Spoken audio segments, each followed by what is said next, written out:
Assalamualaikum warahmatullahi wabarakatuh. Hi everyone, my name is Muhammad Hazim Kadazani, and today I want to bring you some book that I recently read that maybe will interest to you all. This book is called Rewriting Islam, Decolonization, Justice, and Contemporary Muslimah Literature. This book is written by my beloved lecturer called Miss Hasnal Insani Johar. This book was also published in Ohio State University at August 2024. Then you might ask, what's the content of this book? Like, what this book is explaining about? Well, this book is explain about like all the story or the experience that happened to our brother and sister, but especially sister that happened to have facing many discrimination and bad started against them. Yeah, because they are Muslim. As we know, there are some kind of thing that called Islamophobia that make us as a Muslim have a bad stereotype against them. So the writer, Miss Hasnul Insani Johar, take all of the interesting novel from all of the Muslim writer around there, such as Mohja Kaf, Randa Jarar, and Laila Lami, and also G. Will Wilson, that happened to become the writer who used their writing to fight against stereotype and to show the diversity of Muslim, and also to fight against the Orientalism stereotypes.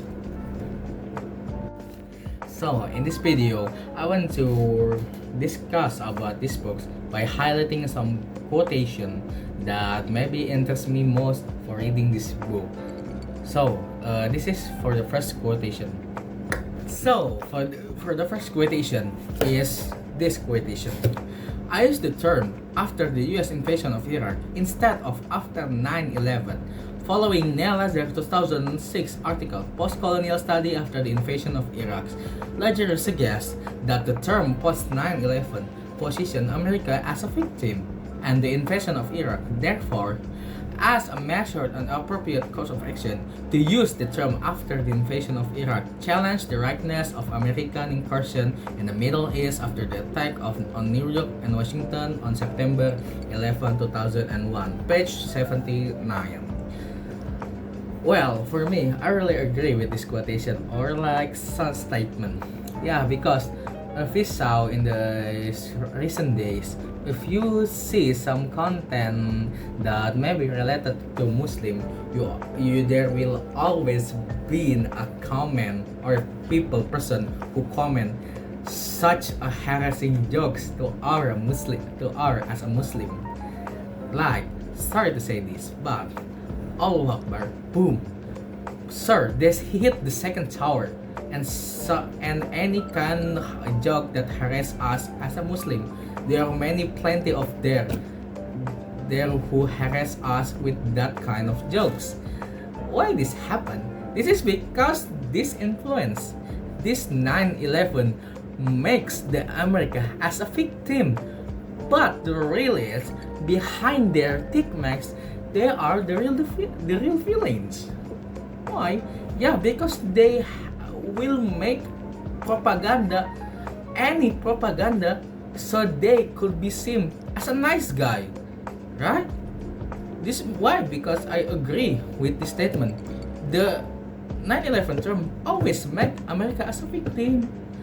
Then this is why from now on we shall use for our future research or maybe paper and any writing that explaining about 9/11, we should change the subject into after the US invasion of Iraq, so the America cannot play the victim again. So, and we hope for the further readers, for we could open their eyes to see that the America is not the victim on this case, but they are also the players. Okay, we next to the second discussion or second highlight from this video is about the Maghublefot metaphor. This is from the book novel called The Language of Baklava by Diana Abu Jaber. or it's not like a novel but memoir maybe. So now we got to the quotation.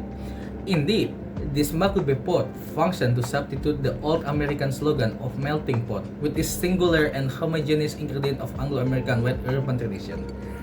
So, I really agree with this because let's talk about the coolest metaphor used in the book, The Maglube Pot. You might have heard of the term melting pot, which is often used to describe how different cultures mix together in the place like the United States. But Miss Johar, as the writer, challenged this idea by introducing the Maglube pot. If you're not familiar, Maglube is a popular Middle Eastern dish where the ingredients like rice, meat, and vegetable are layered together but don't lose their individual flavor. In the same way, Johar argues also that Muslim cultures and identities should be celebrated for their unique layer rather than being forced to blend into one single identity. It's a beautiful way of saying that the diversity should be appreciated, not erased. Okay, then we next to the third discussion of this video. So for the third discussion or highlight for in this video is about reverse Orientalism. Ms. Johar also used something called reverse Orientalism in the book. Basically, it's a way of flipping the usual stereotype that Western cultures has about the East. For example, throughout the book, you see the words like Arabs, Asia, and Africa are capitalized. But while America is written in lowercase, this is small but powerful way of showing respect to non-Western cultures while challenging the idea that the West should always be at the center. It's a clever way of reclaiming power and dignity for the community often pushed to the sideline or discriminated. This move is used by the writer Ms. Hasnul Insani Johar to show to the America that she, as a woman of a Muslim, also could be stand side by side or could fight back against them by using this. Especially maybe she is discriminating America like this way because Asia, Africa are capitalized, right? It means that like they are higher being than America itself.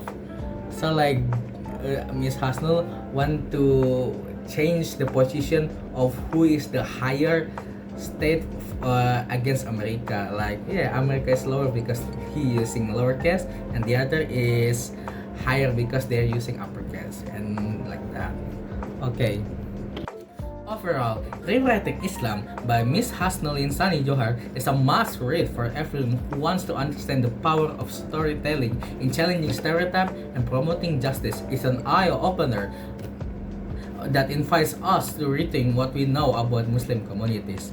Well, then, if you're interested in checking out Rewriting Islam, you can find it both physically and digitally. It's available on platforms like Amazon, Barnes & Noble, and directly from the Ohio State University Press website itself. Okay, for the last time, thank you for watching, and I'll see you in the next one. Bye! Love you!